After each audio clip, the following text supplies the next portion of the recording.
کافروں کی روشن قبریں۔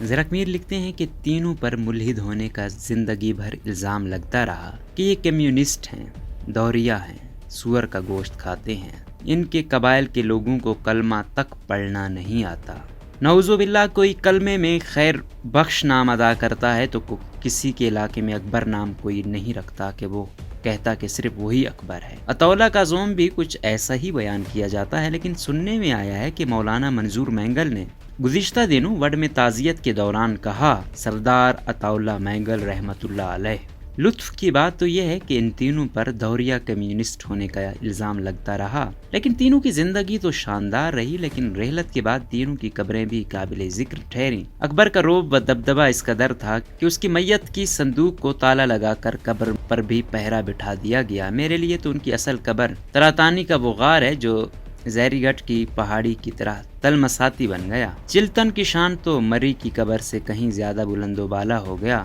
چلتن یا پورا شال اس پر نازاں ہے۔ خود نواب خیر بخش مری کس قدر بھاری تھے کہ ان کی قبر کو بلڈوز کرنے کے لیے سامراجوں اور گماشتوں نے کئی بار آستینیں چڑھائیں، لیکن وہ جرأت نہ کر سکے۔ محض داڑھی والے صوفیوں، کوفیوں، شگوفیوں اور شفقیوں نے ان تینوں کو کافر ثابت کرنے میں کوئی کسر نہیں چھوڑی، بلکہ وہ بیکار کے عسکر بھی بنے رہے اور تینوں کے بارے میں زہر اگلتے رہے، لیکن لوگوں نے ان تینوں کی قبروں کو بھی یادگار بنا دیا۔ سردار عطاءاللہ مینگل کی رحلت اپنی جگہ، ان کی قبر پر تبصرے تاحال جاری ہیں کہ سردار عطاءاللہ مینگل نے کہا تھا کہ مجھے تنہائی میں ہی دفنا دیا جائے کہ میں جانوں میرا خدا جانے، جبکہ تاریخ کے جری اور عظیم جرنیل میر نصیر خان نوری کی قیامگاہ خانہ خط درخت کے نیچے دفن ہونے کی وصیت کی تھی، اب وہاں سے الحمدللہ چشمہ بھی پھوٹ پڑا ہے۔ اللہ کے معجزات پر ایمان رکھنے والے یہ صوفی اور کوفی یقیناً اس معجزے کو بھی مانیں گے، لیکن میرے نزدیک یہ لوگوں کی محبت کا ہی نتیجہ ہے جو مینگل کو زندگی بھر دوریہ کافر کا الزام سہنے کے بعد بھی نیک اور برگزیدہ بندہ ثابت کر دیا۔